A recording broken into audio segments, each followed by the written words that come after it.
What's up, guys? Welcome to Dumb Jock. I'm Nate Jackson, Guerilla Sports.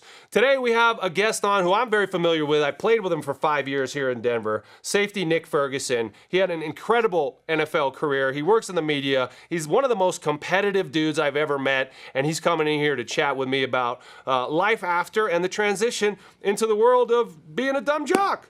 But before we get into that, there's something that happened last week I want to talk to you guys about, all right? I played in the NFL for 6 years. I know how lucky I was. I got to live my dream, for which I'm very grateful. But looking back on it, guys, and even back then too, I had my concerns about some of the things that went on. Some of the conditions and protocol we were forced to participate in. Like anything in life, nothing is perfect, so you deal with it, especially when you're in the NFL. But times are changing, aren't they?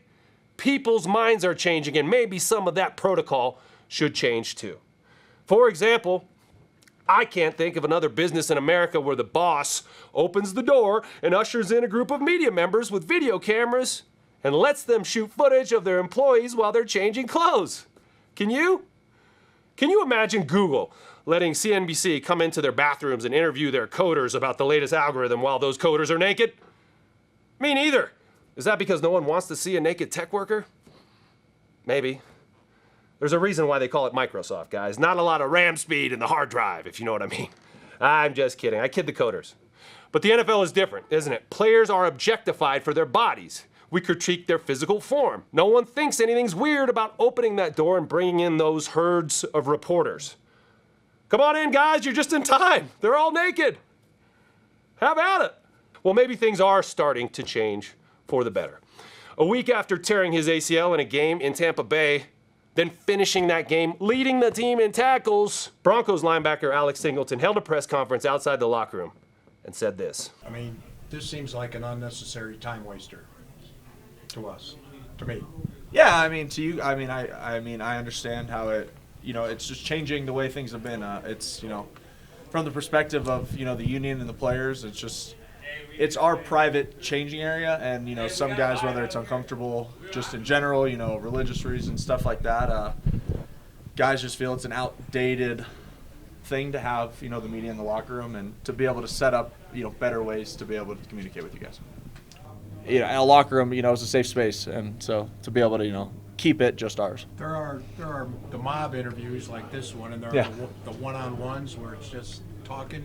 Do the players have the right to just talk one-on-one in the locker room? Yeah, and our thing is just, because you guys aren't going to be kicked out of the locker room. It's going to be the players going, can we take this interview outside of the locker room? And just keeps the privacy of, the other guys around, whatever is in his locker, just things like that, just to be able to make it out of there. We walked 5 feet from the locker room. We're right here, it's to keep it just that, that's kind of our space. And obviously, I know game days won't change and stuff like that. It's just to, just kind of, push for, something different. And just when I thought I couldn't love Alex Singleton anymore, he went and did that. The NFLPA also believes the same thing Alex just said. They put out a statement this week, and I'm going to read that statement to you right now. Via the NFLPA. Quote, over the past 3 years, the NFLPA has tried to work with the NFL and Pro Football Writers of America to move media interviews out of locker rooms. However, there has been little willingness to collaborate on a new solution. Players feel that locker room interviews invade their privacy and are uncomfortable. Yeah, this isn't about limiting media access, but about respecting players' privacy and dignity. Wait, players have privacy and dignity? Players are human? Nah, go figure. I thought they were faceless football robots sent here to entertain me. I go on. The NFL's current media policy is outdated. We, the NFLPA Executive Committee, urge the NFL to make immediate changes to foster a more respectful and safer workplace for all players. In the meantime, we encourage each player to ask for interviews outside the locker room during the week. Yeah, it certainly can be awkward. Imagine it. You're showering and changing, you look up and see people with cameras and microphones wandering around, and every once in a while, you catch one of them looking at your penis. It's true, it happens, and it's gross. Which is why it's finally ending, thank God. Or at least, we hope it's ending. I've heard reports this week about reporters still wandering around that locker room. Not just wandering around physically, but their eyes as well. Eyes up! Right here, buddy, right here, I'm right here. Now, a few media members are upset by this stance that the players are taking. Why? I don't want to know. My only question is, which form of unnecessary objectification will be the next to go? Because there are some others, guys. The combine process is one. My first encounter with NFL scouts was standing on a stage in my underwear while a group of men scribbled notes about my body on the clipboard covering their laps. They weighed me, they measured me, they shouted out those measurements, and I had to walk to the end of a stage and stand there for 30 seconds. And then I had to turn around and stand there showing them my butt for 30 seconds. Well, they wrote notes about it. Maybe that's gonna go. Or maybe the drug testing process where they make me take off my shirt. I'm not kidding here, guys. Take off my shirt, drop my pants below my knees, and the guy stands next to me and watches at this angle to make sure the urine is really mine and is really exiting my actual schlong. Yes, the NFL has mandated that they must verify the penis. It's an emasculating and humiliating experience, as you might imagine. Not only for me, the player being tested, but also for the P-man who must sit in a folding chair next to the urinals all day and execute this bizarre ritual. A ritual in which there are no winners. A ritual that must also, like the media in the locker room, go the way of the dinosaur. It's 2024 after all, fellas, and it's almost 2025. Time to make some changes. And now, Nick Ferguson. All right, guys, welcome to Dumb Jock. I'm Nate Jackson, Guerilla Sports. Great episode today. A buddy of mine, a former teammate of mine, safety for the Denver Broncos and a lot of other teams, if I can remember correctly. We're going to ask you how many that was, but Nick Ferguson joins me today on Dumb Jock. How you doing, Nick? What's going on, man? How are you? This has been, a long time in the Been trying to get you on here, man. Yes. You just weren't answering my text. Wait a You're like, minute. Wait a minute. It's not that I didn't answer your text. 3 days later. Well, yeah, sometimes. I'm like, hey, can you do it this week and on Monday? And then on Friday, you're like, what day are you thinking? Yeah. Well, the week's over. Yeah, you know what? I am bad about that. I have to improve. No, everyone is, right? Yeah. I mean, the amount of crap that comes through your cell phone now, Yeah. it's just like, another thing I have to do. I just like think about my parents' generation and like how little they probably had to do on a daily basis or worry about. It's like the bills would come, you pay the bill, you put it back in the mail, 4 or 5 of those a month? Yeah. And then you don't have to just do the everyday like this and that. Oh, I'm going here, I'm going there, right? Or am I just nostalgia for a different time? Well, I mean, you are right, but at the same time, their lives were difficult but easier than ours because now technology has kind of slowed everything down because I don't know about you, like as soon as I get up in the morning, turn off my alarm, I'm checking to see what the updates are, what's going on with the news, sports news, Right. politics, whatever. I'm checking it, and sometimes I get caught up so much. And I'm like, wow, I've been sitting here for like an hour going through all Scrolling. this. Yes. Doom scrolling. Yes, exactly. They call it. Because the For You tab is going to go everywhere you did go before. Yes. And you shouldn't have gone before, and now it's going to take you back again. It's all by First thing in the design. morning, like, oh, really? Okay, that again, huh? Yeah. It's going to be a great day. All right, so before we get into some bigger picture kind of topics and stuff, an interesting story this week about about the NFLPA put out a statement. They're trying to kick the media out of the locker rooms. Alex Singleton also trying to be the point man for that. He held a press conference outside of the locker room. He made a statement, look, it's kind of time for this to happen. It's been a long time coming. And Mike Cliss was like, wait, what are you talking about? What are you doing? We belong in there, right? And some old-timer media people are not so happy with that. I think it's about time that happened. What are your ideas on is that good for the league or bad for the league to get these media members out of the locker room? I think it's bad for the league, man. Why is that? Well, because the media is a part Yeah. of the whole thing. Like when you sign your contract, there's language in your contract that says that you're going to take these media meetings. Now, But does it say that you have to show them your naked body? well, no, it doesn't say that. But Because there was people in there looking around.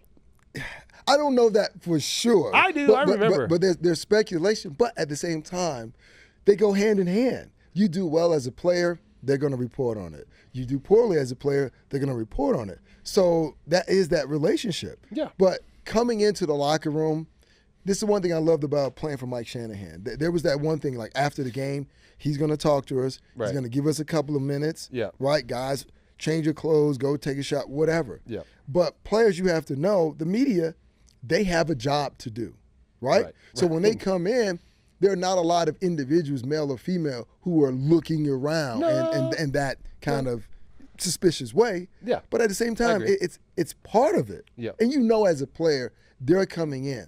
So to cover up. Now, is that the issue? The fact that the media coming in when guys are getting dressed, is that the bigger issue with the problem while they don't want the media in? I think so. I think there's probably a couple bad apples that spoil the bunch type of thing.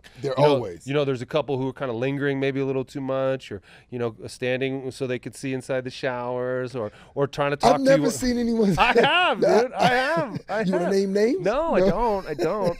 There was a certain media member who was like, I had to shower. I had to go to the meeting, right? And this person was standing next to me and talking to me. And I'm like, standing there, I got to change. I got to get naked right now. Right. And they wouldn't leave. And finally, I just had to be like, okay, and just like strip naked in front of this person. Yeah, but why didn't you tell them, hey, look, hey. I was trying to give them the hint, like, yep, I got to, a meeting's up. And they didn't walk away. They just kept standing there looking at me. So I'm like, all right. And here it is.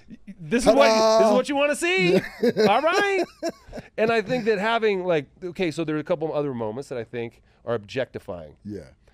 The combine prep, standing on a stage in your underwear while there's a room full of grown men with clipboards in their laps taking notes on your body. It's like a cattle call. Right. And then the drug testing process. They got to look at you. They got to look at your actual thing to make sure it's your actual thing. Okay. First and foremost, now we got to think. I don't remember the guy's name from Minnesota who had the Whizzinator. Yeah, exactly. We got to thank him. Ontario Smith, I think. Yes, for doing that. But why? Isn't that story a little suspicious? He was coming through security at the airport and he got caught with that, and so that becomes the reason why. First of all, is that illegal? Would it become a news story if that happened? Like, why did that become a story? Well, it became a story because everyone knows that we get drug tested. Yeah. They say that they're random, but right. I don't know how random they are.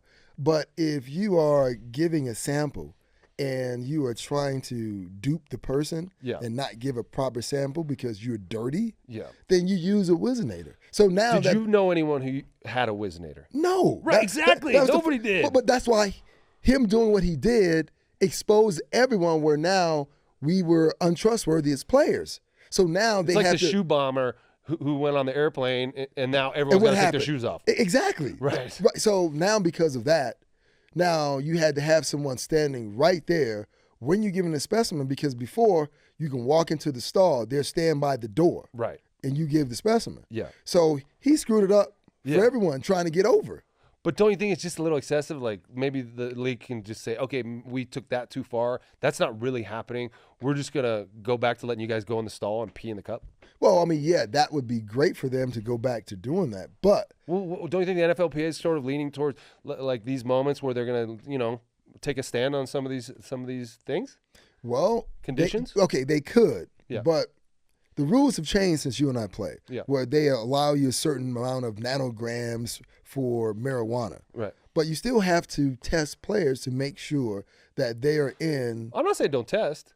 You're just saying change the regulations. I'm just saying don't stare at their penis while they're testing. You don't have to stand there and watch it come out of my body because you don't have to make me pull my pants down below my knees and take my shirt off. It is a process, right? Okay. Step one, do this. Step two, remove your shirt. Take your pants. Whoa, buddy.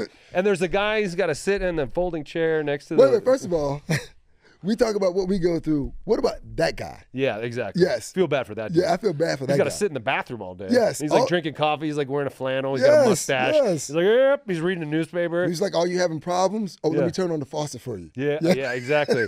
He's like, he dims the lights a little bit. He's like, do you need some music? Yes. Yeah. Because some guys will get stage fright. And then they got to come back later. But then they're like, oh, I can't pee, so they drink a bunch of water.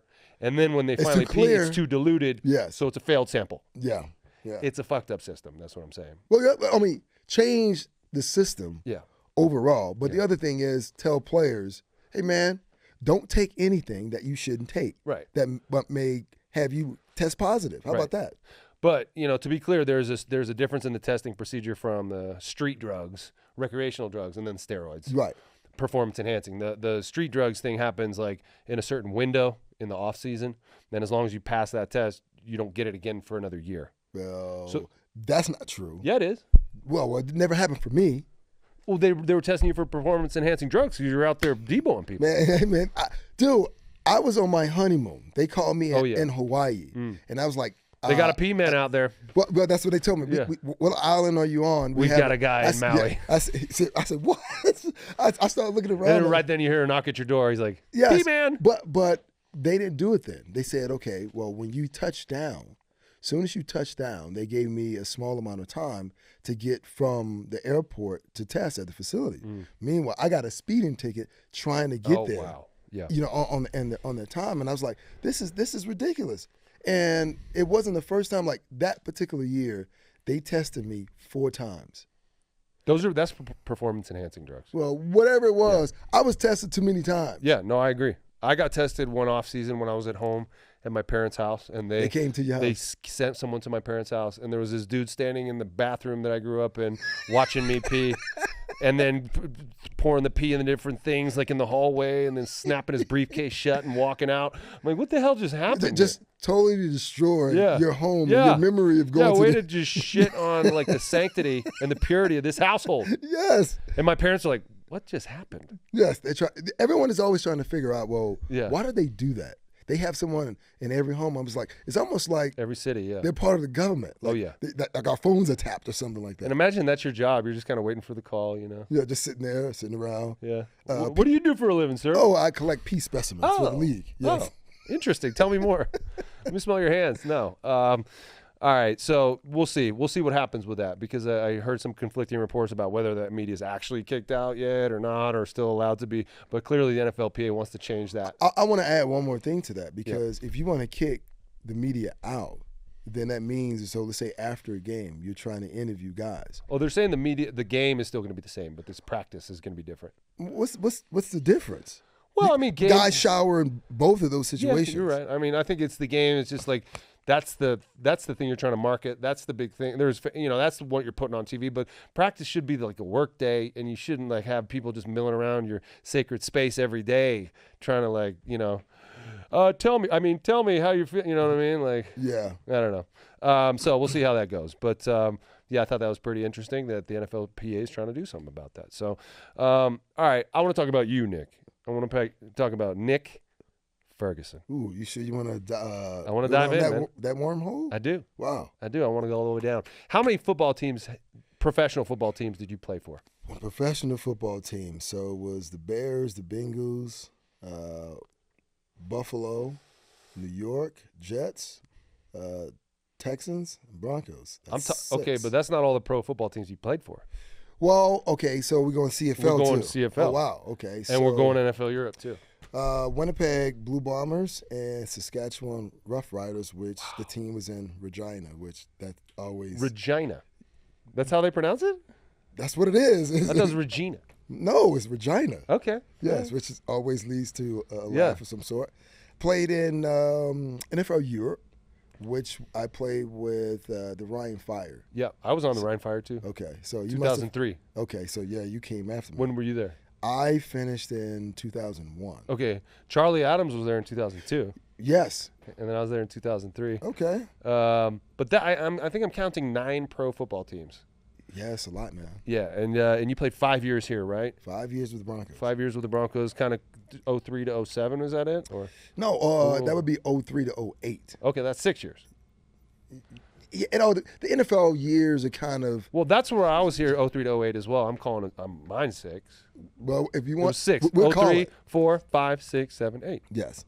And so you went to the Texans after that. Yeah. But all those other teams came before? Came before the Texans. And that's when Coach Kubiak, he went down to Houston. That's right. And both Kube and Rick Smith. Yeah. And I followed them down there. So, Patrick Surtain is in the news right now. AFC Player of the Week, an incredible player, one of the best in the NFL, number 10 pick in the draft. Has been that guy his whole life. That's how it was for you, right? It was just What are you talking about? First round. Oh, but no. I don't know what's on that paper, but no, that definitely wasn't for me. So you had a different path to the NFL. I had the hard path, which was being undrafted. Yeah. And the one thing about the Broncos, they've established a history of, bringing guys in who are undrafted, who develop into certain players, like Rod Smith is one of them. Yep. Chris Harris is one of them. Yep. Even though that was my situation with the Broncos, I was still an undrafted player. And it's tough being an undrafted player because even if you're blessed to make a name for yourself, it still follows you. Because when you go to sign your next deal, everyone always looks at you like, okay, well, this guy was undrafted. Yeah, he did these things, but we can't pay him the same way we're paying someone who was drafted in the first round. And if you look at the history of the NFL, there were guys who were drafted in the first round, ended up being bust with their first team, go to another team, but because they were previously drafted, boom, sign a big money check. Yeah. So, but the guys like you, the guys who were later round draft picks that bust their ass every day, those guys end up being the heartbeat of an actual football team. Well, your top 10 draft pick is not the heartbeat of the team. No, he's not. kind of the anomaly, right? He is not like the other guys. For 40 of the guys out there, out of the 53, it's more of a I got to perform every day or I'm not going to be here type of life, right? It is, and I remember when I first arrived here from New York, and Rod Smith used to, say this thing, and I watch him practice, and he practiced every day like a professional, but at the same time, it's just like, I can be cut at any time. Yeah. And that's the way that I've always approached the game. And more so, in our time with the Broncos, I've injured 2 of our teammates. Same thing happened when I was. Oh, yeah. Only 2? Yeah. Only 2? Well, Come on, man. Wait. Did I injure you? No, you didn't. Okay. But you're always mixing it up. Well, Courtney Courtney Brown. Okay. In a game? No, in practice. Okay. Remember we used to go to the bubble? Yeah. Oh, the bubble is not good. And he was reaching for Tatum Bell. Oh. And his arm was right there. I remember that. And he just yelled this. Yes. I remember that. And then Tatum Bell, I think, broke his finger on special teams. He still hasn't let that go. No. Santana Moss, when I was with the Jets, it was his rookie year. Mike Westhoff was the special teams coach. And he was just in love with Santana's return ability. Oh. We were in practice, so his rookie year was ended or cut short. Oh, wow. By what happened on the play, Nick? Well, he was trying to It's practice. No one's wearing pads, and Nick goes down and cracks him. Well, he's trying to return. We do have on shoulder pads at the time. Yeah. So I'm just coming down and I'm trying to maneuver because I'm a gunner. Yeah. And I'm trying to slow down. But it's just like, boom, car crash. Yeah. He's on the ground. Herman Edwards is mad at me. He wants to cut me. Yeah. Mike Westhoff wants to cut me. Yeah. But somehow I make it through.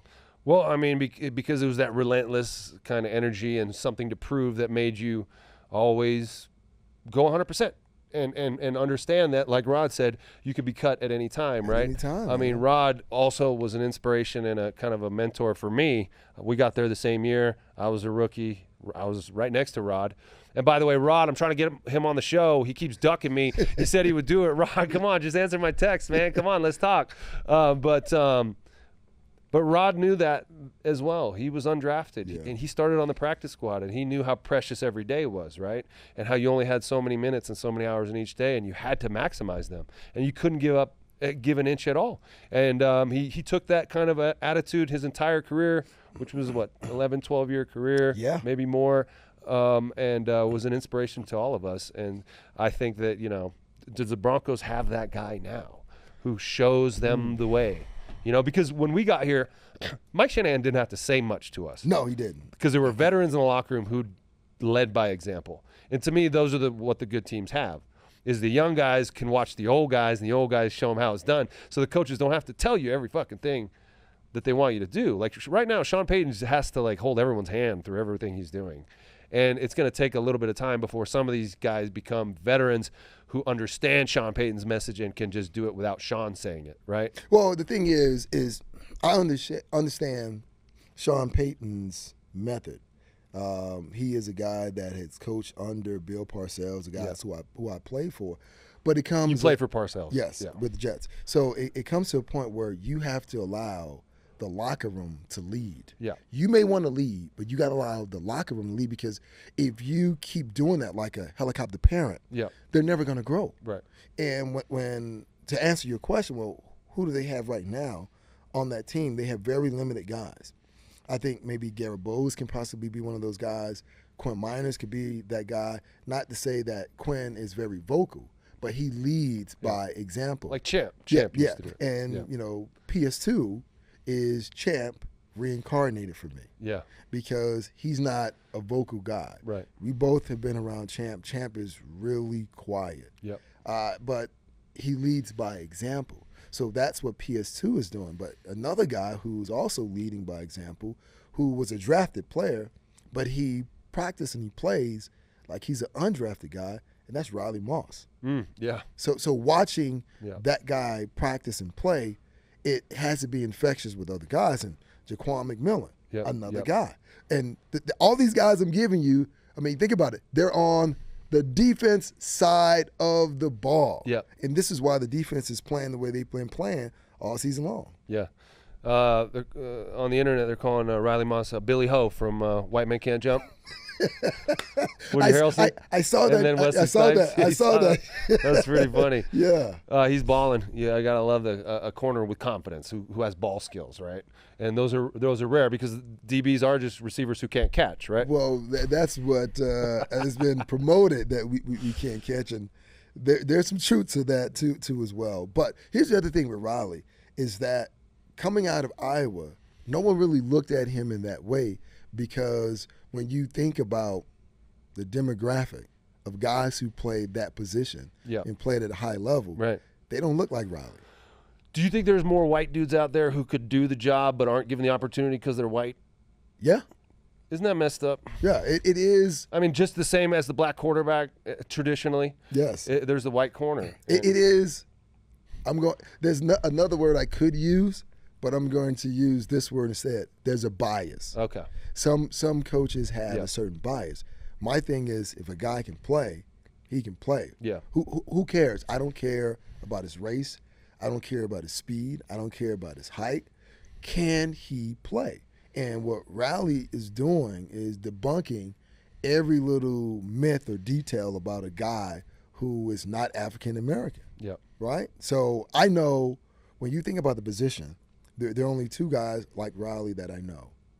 Scott Case, who used to play for the Atlanta Falcons, who was moved to safety because the Falcons. Too white. You got to get this. Well, the Falcons, you're playing great, Scott, but you're very white, so we're going to move you to safety. The conversation that was told to me, that was had with Scott, hey, listen, we know that you are a hell of a corner, but we need you to move to safety.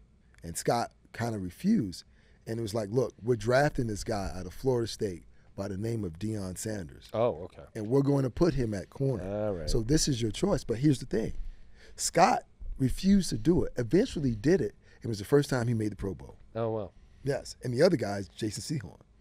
Yeah. And he had a moment in time. But like how long was he actually a starting corner, Jason Sehorn?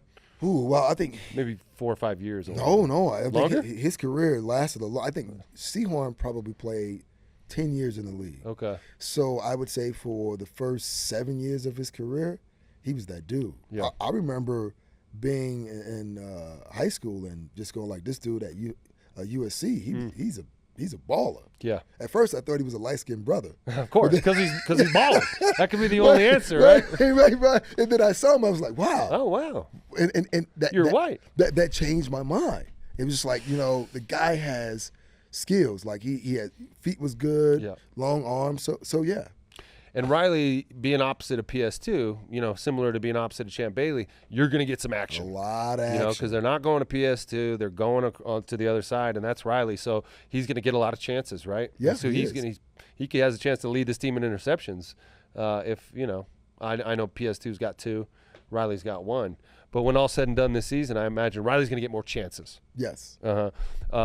We mentioned Champ Bailey earlier in the comp between Champ and PS2. You were a teammate of Champ Bailey's. You were in that secondary with him and famously disrupted the play, put some pressure on Tom Brady in that playoff game against the Patriots here at home when Champ Bailey picked that ball off and ran 100 the opposite direction on the same sideline as that play a couple days ago for a touchdown. Can you talk a little bit about your time in that secondary? And, I mean, that's kind of like, your journey. I would say, I'm not going to put words in your mouth, but kind of culminated in those years, right? Like that was probably the high water mark.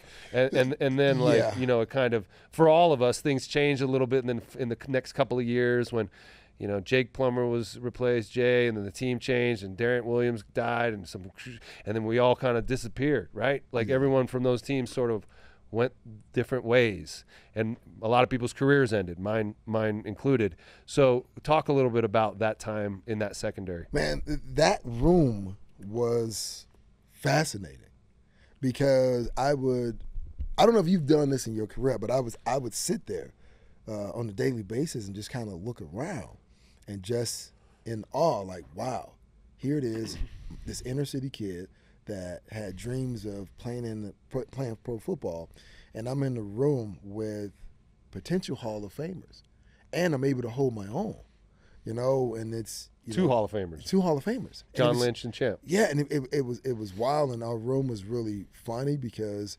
Dominic Foxworth was in that room. Yeah. Hamza Abdullah was in that room. Yeah. And it was interesting because our DB coach would talk to John, but he wouldn't talk directly to John. He would talk to me to talk to John. Yeah, right. And he's not going to critique John. Right. But he needs to tell John something he fucked up on. And he'll tell me, and I'm looking around like, well, that's not me. I didn't do that. Yeah. So Foxy and Hamza, being young players and just being comedians, they leaned into it every single time. Nico, what are you doing right there? And I'm just steaming because I want to tell our DB coach, dude, that's not me, so stop talking to me. And the same thing would happen when talking to Champ. They would talk to Foxworth or they'd talk to Darren. Yep. And it was just kind of, wild, but it was great to be in that room because both John and Champ were really quiet individuals. Like John wouldn't be vocal until game day. And then he turned into like the Incredible Hulk. It's like, whoa, what is this? Okay. And if you know John was kind of like, he's like the perfect dude. Yeah. Right? He married with kids, dedicated, all in. From a great family. Yes. But then would go onto the field and you think this guy's going to entirely be soft. Different. And he's the opposite. And then like the first time I heard John swear, I was like, what? Huh? What did he just say that? Yeah. And I was just like, wait a minute. John Lynch, this perfect person, he has that in him. Yeah. But it comes out on the field, and it was great to see him. I'll tell you something really quickly about John and being in the room with John. I remember after one training camp, like John, he doesn't know this, but he kind of changed my life in a way. Because at that time I was trying to figure out, what I'm doing in my life, who am I dating, how am I going to settle down. And I saw John playing with his son after training camp. They were running, and I just sat there. It might have been creepy for anyone who was watching me, but I sat there and I watched him. And I just say, wow, I don't know what that is because I didn't experience it as a kid, but I want that, right?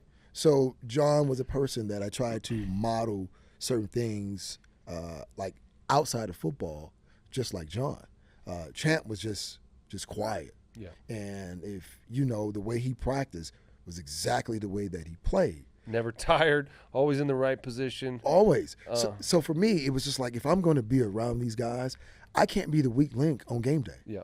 So I would have to study and I was practice because what Champ was doing, I didn't have. That was God-given.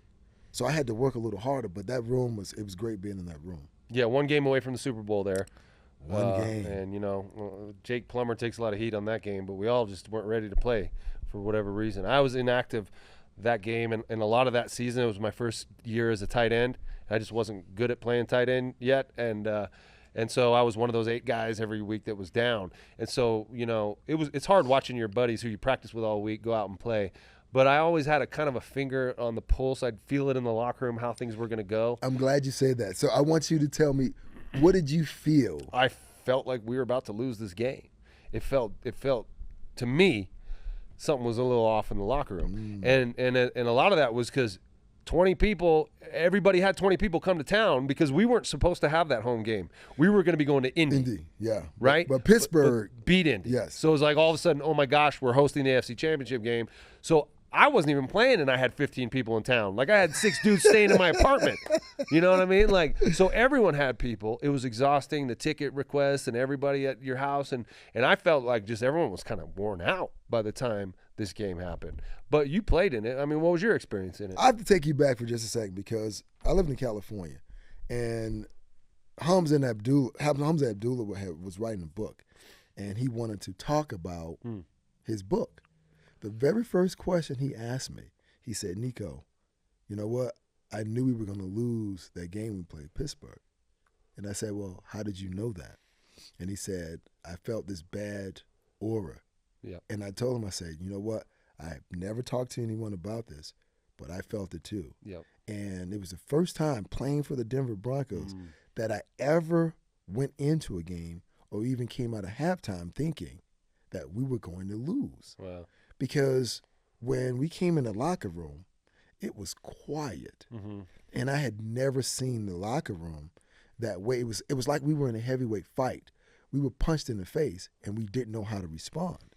And the people who I looked to bring that energy, it wasn't there. Yeah. I didn't get it from Al. If you remember that game, you know, Champ was injured, so Foxworth had to come in. John broke his thumb, right? It was just like everything was falling apart. And right before halftime, I remember this play. I still have it as a screensaver on my computer as a reminder of how close you can be to achieving a goal and never reach it. It's the play that happened right before halftime. We were playing cover 2. And the whole conversation all week long, don't let Ben Roethlisberger get outside the pocket. Don't. He's not that fast, but he can make magic happen. So we're in cover 2. It's Champ and I covering Hines Ward. We had him dead to rights, right? He couldn't move. Then Roethlisberger broke the pocket. Champ flashed, right? Because he had to go up to make sure he doesn't get those extra yards. And then at the moment that Hines Ward was running the corner route to the pylon, as quickly as Champ left me, that's how quickly, you know, Hines Ward shot across my face. And I didn't have that much time to react. So all I could do is jump off my left foot. That's it. I couldn't jump off both feet. But I reached my hand up, and the ball just sailed right over my finger. And all the while this is happening, Nate, it's quiet. It was just like one of those movies. It's quiet. And then all of a sudden, I heard this, rah, and I turned around, and he caught the ball. And he was like tiptoeing right there on the white stripe. And I was like, damn. And Was that for a touchdown? Yeah, it's for a touchdown. Damn. And we went into halftime, and obviously they had the lead, and it was like it was deflation all around. And I was like, man, we're going to effing lose this game. Yeah, and we did. Yeah, we did. We lost that game, and then that offseason, some changes were made. A lot of changes were made. That next season was a little weird because we were 7-4 when Jake was benched, and then after that season, our teammate and fellow defensive back Darren Williams was killed that night after our last game against the 49ers, and you know, nothing was ever the same after that. No, it wasn't. And then also, don't forget, like before Darren died first, and then Damian Nash, he died. So he had a heart condition. He dropped dead after a charity basketball game in his hometown. I think it was at his high school. It was at his high school. Man, that was a rough off season for us. Yeah, it was brutal, man, and that's when I started to feel that aura we had, that whole standard, the Broncos. When we went into a game, people feared us. I felt that we lost it. It was some of it was just gone. It's hard to understand some things, like, you know, why those things happen or why these moments. Like you look at the 49ers right now, and obviously I'm not equating us with them, but are they now – they have this standard, and hopefully they can get it back on track. But, like, you do everything the same way, but the results aren't the same. And so, you know, for us, it was these veterans that were in the building when we first got there in 2003 that started to one at a time leave. Yeah. And I think Rod was gone by 2007 or 2008. When was Rod's last year? 2007. But Al got hurt that year, and then John left, and all these guys started to leave, and things, you know, started to change as they always do. Father Time, as they say, is undefeated, and you can't hold the band together forever, right? But for you, your career lasted till 2008. What was the end like for you? Did you know when your last game was your actually last game? How did that go for you? Yeah, I knew what the last game was going to be like, and that was the hardest part. So you knew going into the last game that it was going to be your last game? Yeah, I knew, and it was so hard, man, because life as a football player, right? You dream of doing this, and then you know it's coming to an end. And how did you know it was coming to an end? Because how old were you when it ended? I don't know, I think I was 31 okay. when it ended. And for me, I thought I was still playing great ball. I mean, I had a couple of knee injuries, but I was able to bounce back from those knee injuries. But there was a familiar face from the past who hadn't really gotten over what took place here in Denver. And all of a sudden, I became the face of that negative narrative. What do you mean? Well, David Gibbs was my DB coach. Okay. That famous Alex offensive line Gibbs' coach. son. Yes. Yeah. And I don't know, David just had seeming like something against me, because when David was here, David got fired. This was right after the Falcons game. And for some reason, I don't know why, when he arrived in Houston, he thought it was my fault. Because I was the face that he saw that reminded him of the events that took place in Denver. And things got really bad because we played the Jets the first game, and Frank Bush was our defensive coordinator. And we ended up losing that game. But somehow, I became the person who lost the game. And I was like, well, how in the hell did I get here? There's 10 other guys, but you're blaming me for this loss. And after that game, I never started again. Somehow, Gibbs was able to convince everyone else that my time had passed me. I was still on the team, and they made me a healthy scratch several weeks in a row. They even brought in the guy, cut him, brought him back, cut him again, just so I couldn't get on the field. Yeah. And I started to feel as though, okay, here it comes. Something's happening here. Something is happening. Yeah. And it was really dark for me. Yeah. It got to a point where I didn't care. I hated football. I hated everything about it. I hated everything about driving into Reliant Stadium for practice. And I was a guy that was meticulous with my notes. Got to a point, I stopped taking notes. I stopped studying, right? Which, this is where I was kind of pulled out of it. We were playing against the Tennessee Titans in Tennessee. And Dominique, I can't remember his last name. It'll come to me. But they put Dominic in as the safety. And I'm just there, and he's not playing well at all. But he was drafted in the third round from Minnesota. And what happened was they were looking around like, hey, is Nick ready to go? And I was like, don't call on me. I have no idea what's going on. Yeah. And for the first time in my career, man, I was ashamed, because that wasn't who I was. But then I started, talking to my wife, because not playing affected me at home, because I was there. We were having a conversation, but I was vacant as hell, because I was trying to process by myself what just happened. How did we get here?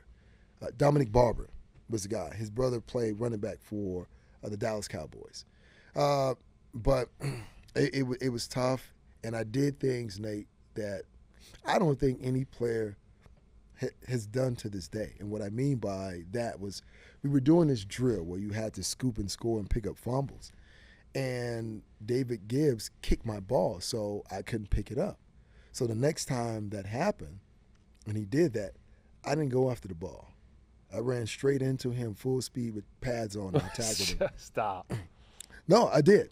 I ran into him full You tackled speed. your coach. Yes. At practice. I jumped up, and I went to the back of the line like nothing happened. Wow. And the other DBs were looking shocked and amazed, like, what just happened?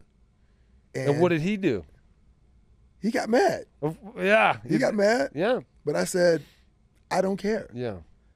Isn't it incredible how, someone who's devoted so much of his life to this sport this journey and doing it the right way. You had just got finished talking about being in the room with Champ and John and the meticulous nature with which you approach everything and the honor and the integrity of the preparation. And then all of a sudden at the end, when it's finally like clicks on the other side of it, you forget all that. Yeah. And it's like, no, fuck you, man. Fuck this. I'm done. Yeah. And so you tackle your coach. That was only the beginning. Okay, what happened after that? It gets much worse. It gets much worse because it became a thing between. Was this at the end of the season? No, this was in the middle of the season, or this was in the middle of the season. Okay, right. This was at the point where I knew it was done. Yeah. Based on what was going on, there wasn't going to be an 11th year. Yeah. This was it, and 10 years is a lot of years. Yes. Once again, it was tough to sit every night and deal with that and try to understand that this is ending. Yeah. And I wasn't telling my wife what was going on. I was trying to be a guy, internalize everything, and just be a fixer, because that's what we do. We try to fix things. But once again, things kept getting darker and darker, and I became more aggressive and violent towards this coach. And the more I did that, the more I hated myself and the more I hated the game. Because I was saying that this is not what I looked at the game to be. This is not what, as a kid growing up in the inner city, that I dreamt that this is how my career would end. So I said, okay, well, if this is how it's going to end, it's going to end on my own terms. And I just started doing all this idiotic stuff that wasn't like me, like, you know, the drill where you line up and they throw the balls to you. He threw my ball really high, and I couldn't catch it. So when you do that, you have to do push-ups. And then he threw a ball, and he fired at me like I was this close away from him. So I caught it, and I threw it at him. Right. I mean, Brandon Marshall famously, you know, doing some similar stuff at practice when Josh McDaniels was here when he wanted to get traded. Yeah. The idea that, you know, you're going to have this storybook right off into the sunset moment like John Elway had, where he won 2 Super Bowls, and then he does the tearful retirement speech. That's not how it ends. No, for guys. It doesn't end that way. You don't get to choose. First of all, you don't really choose when you walk away. Like, it kind of gets chosen for you, and you have to walk away. Or sometimes you go home and train for a year thinking they're going to call you again, and then they stop calling or nobody calls, and your agent won't even return your call anymore. And then you have to realize that it's over. Not, I think I'm going to walk away now. So your story, I don't think, is unusual. I think most guys sort of have a bitter exit. Well, the transition is always difficult because you've done something for so long, and you put so much of you into the game itself, and then now the game is telling you, hey, thank you, appreciate it, thank you for all you gave us. We're not going to move on to a newer, less expensive model. Yeah, we know you may go through some transitional issues, but you deal with that on your own. And that's difficult. And this is why most players, football players predominantly, struggle with this the most. I mean, everyone has life after. Yeah, life after, because if you put so much of who you are, your identity, into the game, and then you no longer have the game, then you're searching for who am I? Yeah, who am I? I think for you too, your journey was so winding, and you had to work so hard to get where you got, and then you achieved so much after sticking with it and believing in it and doing it the right way, and you played 10 years. The end is going to be even harder because of what you've put into it to get there. And so when you walk away from that, it's like, look what I just left behind. I left every piece of me to get there, and now I got to find something else. What was that first year like when you were done? Or just kind of those years that followed? You sit alone by yourself a lot, trying to figure out, okay, what to do now. Yeah, because there's no itinerary. Nope. There's no coaches telling you what to do. There's no doctors watching you practice. Everything disappears, and you're basically alone in the forest. Yeah. Right? And you don't have a compass to navigate through the wilderness. No. Because you're right. Like, since I started playing football, and let's go back to high school, there was structure. There was a time where you had to be everywhere, and it told you what you had to do. Now, the first 2 weeks, You're like, hey, my body feels great. I'm hanging with the family. Yeah. I'm putting my feet up. That third week, you're like, what are we doing? Yeah. Right? You're looking for something to do.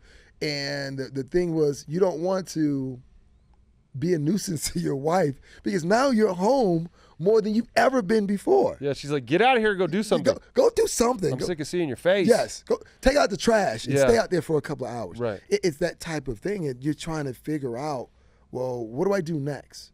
Right? Because so much about your identity was about the game itself.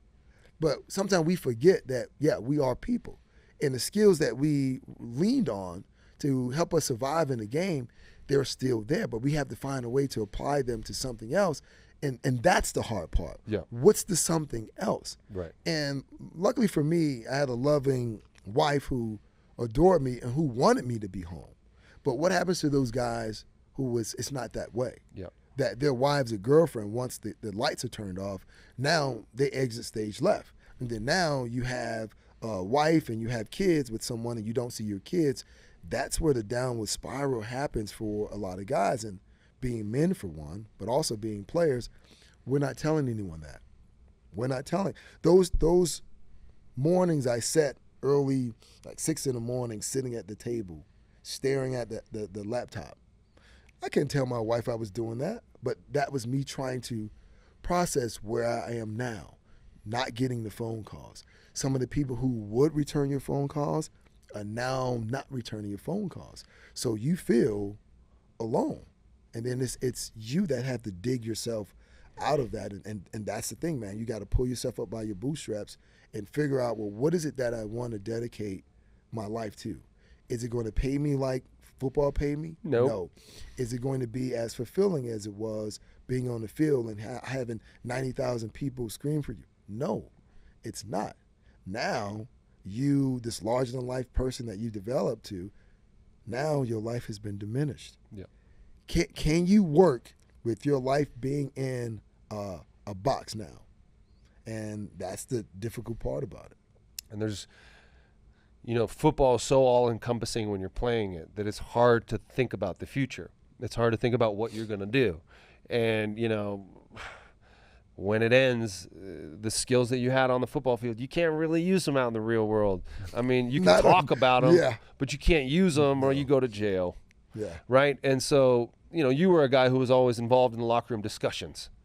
And so you found a home in media because you were talking then and now you're still talking, Dude, right? I never would have thought that was possible because after playing in New York City with the Jets, I hated everything about the media. Yeah. I was the same way, dude. Like here, I was like, I'm friends with the media, but I was like, these fucking guys, they get paid to talk about they don't even know what we're doing. No, and they still don't know. No, they don't. They still don't know. They're, and like the intricacies of a game plan and what every guy's supposed to do, depending on the other guy, and the part equals the whole. I mean, to look at one guy and say you screwed up because of this, you really don't know. You really don't know what they're trying to do, But for former players who go into the media, you have a better idea. No, we're not sitting in those meetings, but we have a better idea. And now you've been in the media for how long? 8, 9 years now? 8, 9 years now. Yeah. And so where can folks listen to you or find you? Or, are you All right, so you can follow me on Instagram and Twitter at NickFerguson_25. Yep. I have a YouTube channel, The Nick Ferg Show. I do some fill-in work on KOA, so if you're driving around from 6 to 9, you can listen to it. Cool. Yes. And so, you're a safety, a hard-hitting safety who put his body on the line. We talked about the emotional, kind of the spiritual consequences of the game. What about, before we get out of here, how about the physical? I mean, how are you feeling? What's your body like right now? You're almost 50. Yeah. You're celebrating a 50th birthday here soon, Nick. You don't look at all. You look like you're 30. Yeah. But you probably don't feel like you're 30. No, I don't, man. And once again, playing the game as long as I play, being as physical as I've been, you're going to deal with some things. And if you asked me when I was 27 or 26, I would have told you I really don't care. But now you're older, your body cares, and it shows you what you've gone through. Like, dude, my shoulders bother me. Both shoulders. my back, right? When you talk about, like, is it constant pain? Yeah. Are you in pain right now? Yeah. Just sitting there. But how do you deal with the pain? I mean, is it just well, mental? once again, think about how I grew up, how I came into the league. You learn to tolerate things. Yeah. You learn to deal with them. Right. Right? And it's like, you don't want to walk around showing the pain that you're going through, because people always ask the question, how are you doing? And you're thinking like, great. Yeah, right? And you don't want to really tell people because it seems like, oh, here's this sob story. But isn't that also what's holding, players? Like, that was, we're never supposed to talk about our pain when we're playing. Exactly. Right? And so, but don't we need to, as we move on in life, to make people understand what we're going through and create some programs and some opportunities for guys to heal and guys to get the treatment they need and things like that? Yes, but it's not going to happen because that's not how we're made. Because we have been pressed to a point of suppressing your pain. Dare I say even suppressing your emotions. Oh, yeah. Right? So if we've done that before and we've done it year after year after year, it becomes part of you. And as a man, the idea is that men are supposed to be strong. You're not supposed to let people see when you're weak, when you're hurt, when you're emotional, crying. It was one of those things. Like, I've never seen – when I was a kid, I never saw my dad cry until I was playing, and he cried. And the reason he was crying was because he felt as though everything I accomplished, he had nothing to do with that, because my dad wasn't really around when I was a kid. So that's when I saw him cry. So as I was a kid growing up, seeing him being a longshoreman, being very tough, physical, not like physical like beating kids or whatever, but just a man, being a man's man. I was like, okay, well, that's what I'm supposed to be. I was a person that lacked emotion. If you talk to any woman I dated before my wife, they would tell you Nick had no emotions. And I could have told you that being your teammate with the way you're running out there laughing while you're hitting people and hurting people and just standing like, oh, did I do that? But once again, that was a way for me to I know. deal with my anger and frustration. I would imagine that most football players, in one way or the other, are sort of like that. Like, there's not a lot of, I don't think, football players who grew up in a family with the dad crying a lot. Yeah. Put it that way. You know what I mean? I think all of us sort of were able to suppress those feelings and go ahead and do the thing that needed to be done, and fuck the pain. I'm going to push through it. I mean, that's what football's about, right? Enduring pain. That's what it is. Because every hit hurts. Yeah. Every single time you get smacked, that doesn't feel good. But you learn to make it feel good, or buoy you, or make you stronger because you deal with it, right? Well, you learn to ignore it. You ignore pain. Yeah. Like, there are times I played for the team where I knew I shouldn't be out there, but it was just like, I knew the team needed me. Yeah. So you suppress your feelings, your emotions, because you put others before you. So I do the same thing now. I mean, there's pain, my back, my knee. I've had 2 knee surgeries. It got to a point like I had broke my radius bone. So I started experiencing pain that I never experienced before, both in my elbows, like when you start to rotate them in, there's pain. But now I got to try to ignore the pain. And you're right, it shouldn't be that way, but that's how we're made. But we should be able to talk about our injuries, what we've gone through. But there are people who don't want us to talk about those injuries because they feel as though it's a negative impact on the game or how people see the game. But let's be totally honest. The game, it's a physical game. Yeah, it's going to hurt everybody at some point. The imperative to me is treating these injuries after they're done. For the current players and the former players, taking care of them. And I know the NFL is trying to do more of that. And I know that the Walton Penner Group is really interested in taking care of the alumni. They've been really good to us, and I assume that's going to continue.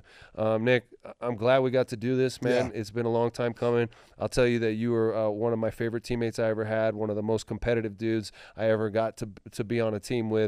And I'm honored to be your friend, and I appreciate you coming and joining me on Dumb Jock. Appreciate it, man. Thanks for having me. All right. Hey, this was Dumb Jock. I'm Nate Jackson. That's Nick Ferguson. We'll see you guys next time. Later.